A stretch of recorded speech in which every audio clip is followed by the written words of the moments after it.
क्या होगा अगर बाघ शेरों के साथ अफ्रीका में रहेंगे? हम सभी को अफ्रीका को सभी जानवरों की मातृभूमि के रूप में सोचने के लिए माफ किया जा सकता है, क्योंकि हमारी अपनी उत्पत्ति इसकी भूमि से हुई है और वास्तव में बाघों के पूर्वजों की उत्पत्ति अफ्रीका में हुई थी। बाघ सबसे बड़ी बिल्लियों में से सबसे बड़े हैं, अफ्रीका में नहीं रहते। हालांकि पूरे महाद्वीप में बड़ी संख्या में बड़ी बिल्लियां और शिकारी पाए जाते हैं, बाघ उनमें से एक नहीं है। जंगली बाघ केवल एशिया में 13 बाघ रेंज वाले देशों में पाए जाते हैं। जंगल में बाघों का प्राकृतिक आवास व्यापक है और इसमें विभिन्न प्रकार के आवास शामिल हैं, जबकि वे मुख्य रूप से जंगली इलाकों में पाए जाते हैं। वे घास के मैदानों, मैंग्रोव दलदलों और यहाँ तक कि चट्टानी वातावरणों पर भी कब्जा कर लेते हैं। ये शानदार जीव चीन, इंडोनेशिया और दक्षिण पूर्व एशिया से लेकर भारत और रूस के कुछ हिस्सों में पाए जाते हैं, जबकि उनका क्षेत्र एक समय बहुत व्यापक था। अवैध शिकार और निवास स्थान के नुकसान के कारण कई बाघों की आबादी खत्म हो गई है। उप प्रजातियां खतरे में हैं या अत्यधिक खतरे में हैं। कुल मिलाकर एशिया में लगभग 4000 बाघ जंगल में बचे हैं। एक बाघ का कोट वास्तव में विभिन्न रंगों का हो सकता है। बंगाल टाइगर का मानक रंग एक नारंगी शरीर है, जिसके किनारों पर नीचे की ओर काली धारियां होती हैं। नर बंगाल बाघों का वजन 400 से 500 पाउंड 180 से 250 किलोग्राम के बीच हो सकता है, जबकि मादाओं का वजन 220 से 353 पाउंड 100 से 160 किलोग्राम के बीच हो सकता है। वयस्क नर साइबेरियाई बाघों का वजन 700 पाउंड 320 किलोग्राम तक हो सकता है, जबकि मादाओं का वजन काफी छोटा होता है, जिनका वजन 400 पाउंड तक होता है। 180 किलोग्राम वजनी अफ्रीका में बाघ क्यों नहीं है? हमने स्थापित किया है कि जंगली बाघ अफ्रीका के मूल निवासी नहीं हैं। हालांकि आप कल्पना कर सकते हैं कि वे अफ्रीकी वन्यजीवों के बीच अच्छी तरह से फिट बैठते हैं, क्योंकि शिकारी वास्तव में बाघ, शेर और तेंदुए एक आम बड़ी बिल्ली पूर्वज साझा करते हैं। वे सभी हैं बिल्लियों के फेलिनी परिवार का हिस्सा, जो लगभग 2 मिलियन वर्ष पहले अफ्रीका में उत्पन्न हुआ था। ये पूर्वज फेलिनी एशिया में चले गए और धारीदार बाघों में विकसित हुए। वैज्ञानिकों को ठीक से पता नहीं क्यों, लेकिन एशिया में विकसित होने और बसने के बाद बाघ कभी वापस अफ्रीका नहीं गए। अनुमान लगाया गया कि समय बीतने और उसके बाद की टेक्टोनिक हलचलों और भौगोलिक सीमाओं ने इसे असंभव बना दिया। सटीक कारण चाहे जो भी हो, अफ्रीका कभी भी आधुनिक बाघों का घर नहीं रहा।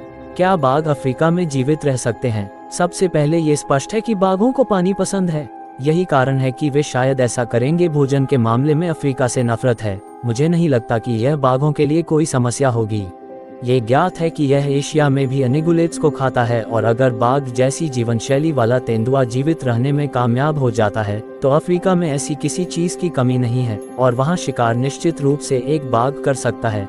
हालांकि इस मामले में प्रतिस्पर्धा स्पष्ट रूप से दिखाई देगी।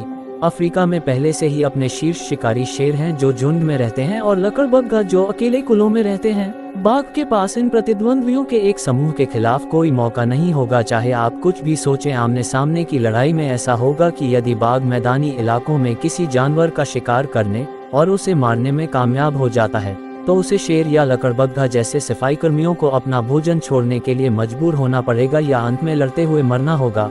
शेर और लकड़बग्घा शायद ही एकमात्र हैं। एक बाघ को जिस चीज के बारे में चिंता करनी होगी, उसमें केप भैंस और दरियाई घोड़े भी हैं। दो जानवर जो बाघ द्वारा अपने मूल निवास स्थान में सामना किए जाने वाले किसी भी जानवर की तुलना में कहीं अधिक आक्रामक हैं। कल्पना करें कि एक बाघ पानी के गड्ढे में डुबकी लगाने की कोशिश कर रहा है, लेकिन उसका सामना एक मगरमच्छ से होता है या हिप्पो से। वैसे भी अगर हम बाघों को अफ्रीका में लाते हैं तो वे निवास स्थान के लिए अच्छी तरह से अनुकूलित हो सकते हैं।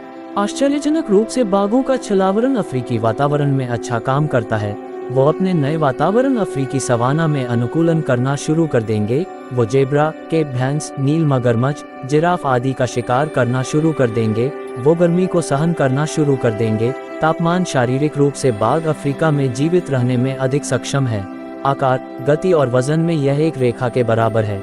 जहां प्रतिस्पर्धा से समस्याएं आएंगी। अफ्रीका महाद्वीप कई अलग अलग प्रकार के आवास प्रदान करता है, और बाघ कई अलग अलग प्रकार के अनुकूलन के लिए जाने जाते हैं, क्योंकि उनकी निवास स्थान ऐतिहासिक सीमा में अरब प्रायद्वीप के रेगिस्तान से लेकर दक्षिणी चीन और इंडोनेशिया के गर्म उष्णकटिबंधीय जंगल शामिल हैं। विभिन्न प्रजातियां हजारों नहीं तो लाखों वर्षों में प्रकृति में एक विशेष स्थान पर फिट होने के लिए विकसित हुई हैं। इसका मतलब यह नहीं है कि वे असमर्थ होंगी अफ्रीकी खेल को पकड़ने के लिए, जैसा कि हाल ही में दक्षिण अफ्रीका के मुक्त राज्य प्रांत में पूर्व भेड़ फॉर्मों पर लाहू घाटी रिजर्व में साबित हुआ है।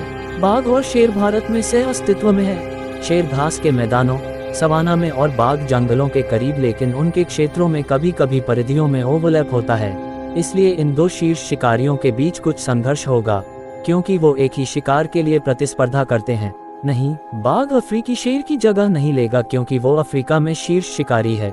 वे अक्सर 2 या 2 के साथ बड़े झुंड में होते हैं। अधिक नर और 10 से 15 या अधिक मादाएं और उपवयस्क होते हैं, इसलिए एक अकेले बाघ को मार दिया जाएगा। बाघ संभवतः अफ्रीकी कांगो बेसिन वर्षावन में जीवित रह सकते हैं, लेकिन यह उन्हें अफ्रीका में न लाने का एक और कारण होगा, क्योंकि वो खतरनाक चिंपैंजी का शिकार करेंगे और अफ्रीकी जंगलों में गोरिल्ला वे तेंदुए की संख्या पर प्रतिकूल प्रभाव डालेंगे। इसलिए मैंने जो कहा उस पर विचार करके यदि बाघ को अफ्रीका में लाया जाता है तो शायद धीरे धीरे ये शेर की तरह ही सामाजिक समूह बना लेगा और वो गठबंधन बनाकर शिकार करेंगे।